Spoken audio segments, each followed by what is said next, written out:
Sintéticamente, Carlos, ¿cuál es la idea del Che al plantear justamente la idea de un hombre nuevo?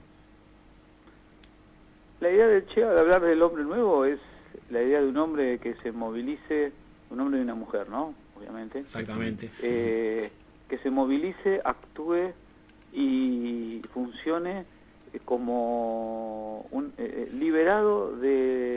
básicamente liberado de la atadura de la búsqueda de la renta individual y de la búsqueda de la renta capitalista como motor central de la vida y de la civilización occidental, ¿no?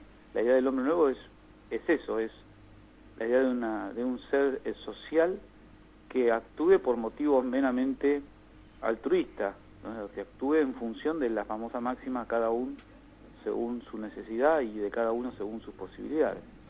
Sí, la idea de sentir cada injusticia que sucede en el mundo como propia. Exactamente, ¿no? Exactamente tal cual le dejaba ese texto maravilloso que es la carta a sus hijos. ¿No?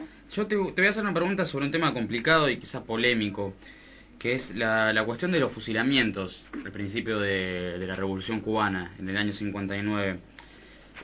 Te pregunto cómo se llevaron a cabo y por qué tienen mayores cuestionamientos que las matanzas que el propio gobierno de Batista habían realizado o el propio del gobierno de Estados Unidos realiza constantemente en las guerras que realiza todos los años, digamos. Bueno, yo lo que te puedo responder es, digamos, primero de un punto de vista personal, obviamente, no obviamente, pero de un punto de vista personal no estoy de acuerdo con ningún fusilamiento. Ahora, en todos los procesos de carácter popular, usualmente la gran prensa, digamos, y las grandes academias, la gran prensa, la política conservadora pone las tintas sobre aquellas denominadas injusticias. Básicamente, digamos, y como bien señalaba vos, no pone las tintas sobre los genocidios de los que debieran hacerse cargo, ¿no? Pero en el caso puntual de la revolución, en realidad los fusilamientos fueron fusilamientos llevados a cabo por tribunales populares, con juicios sumarísimos, que... Tuvieron acceso a defensa, incluso. ¿Cómo? Que tuvieron acceso a defensa a cada uno de los acusados. Sí, por supuesto, por supuesto. Lo que ocurre es que ese gobierno era un gobierno revolucionario, digamos, visto desde afuera como un gobierno transicional, y se veía, digamos, los tribunales que actuaron no eran los tribunales de la justicia republicana tradicional, que por otro lado no podían serlo porque todo el sistema judicial cubano batistiano estaba corrupto como el resto de las instituciones de la isla. Así que, digamos, era ridículo pensar que iba a haber algún tipo de justicia para los que en realidad estos fusilamientos se definieron exclusivamente para aquellos que estaban acusados de crímenes gravísimos como asesinatos masivos, torturas, desapariciones, digamos. No es que hubo tampoco nada que se le acerque a una purga política al estilo soviético, el Khmer Rouge, ¿no? O campos de concentración. O campos de concentración al estilo nazi, o ninguna de las atrocidades que cometieron permanentemente durante años los dictadores cubanos. Al contrario, ¿no? Fueron muy puntuales y definidos sobre la base de que, digamos, la justicia popular revolucionaria no encontraba otro elemento para hacer justicia en el caso de torturadores, asesinos del propio pueblo cubano, ¿no?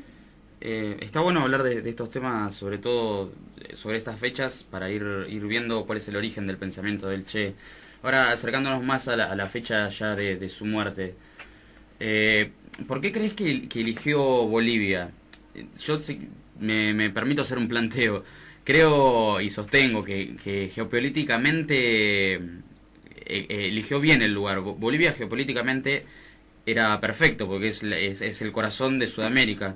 Ahora, a mí me parece que ya se haya equivocado en una interpretación de la sociedad boliviana.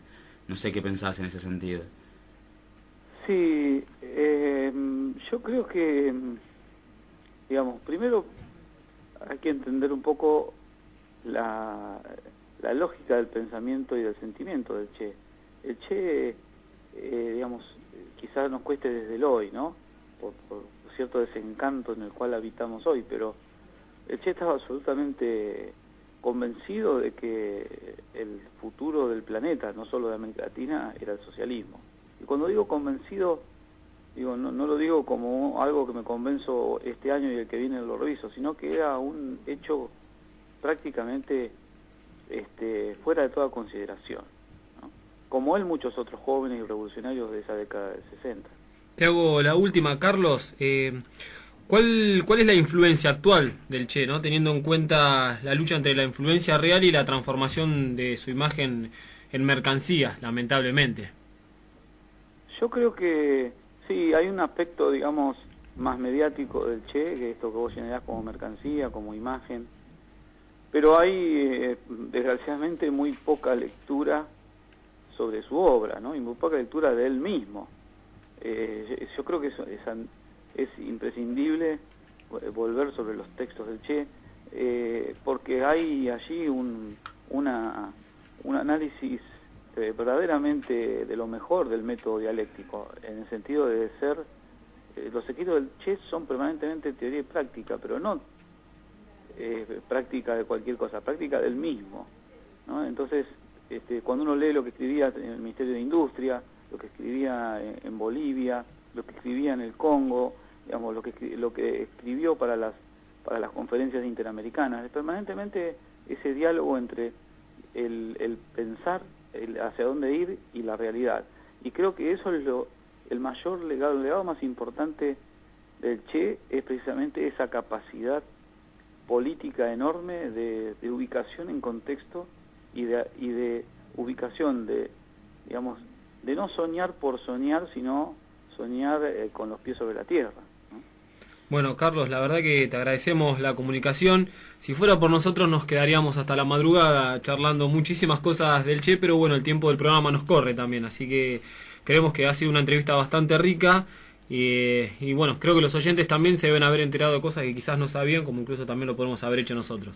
Bueno, me alegro que haya servido y los felicito por preocuparse y ocuparse de estos temas que son tan importantes hoy para nuestra América Latina.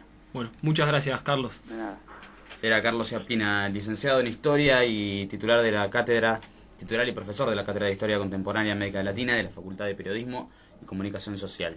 A falta de pan.